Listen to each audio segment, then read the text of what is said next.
Have you ever wondered how bread was made in ancient Egypt? Today, we're going to bring a 4,000-year-old recipe back to life. Join me on this journey as we recreate the bread that was once baked for pharaohs.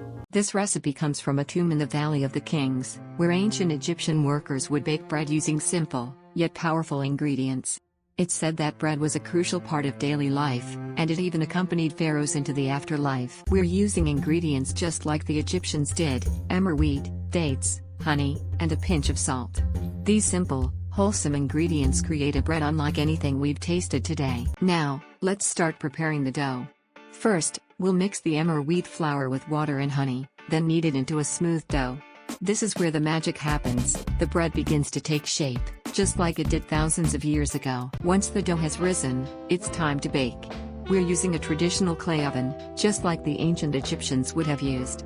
The smell of fresh baked bread fills the air as it cooks, and soon we'll have a loaf of bread just like the pharaohs would have eaten. The bread is ready. Let's break it open and see how it tastes. Wow, it's incredibly rich and earthy.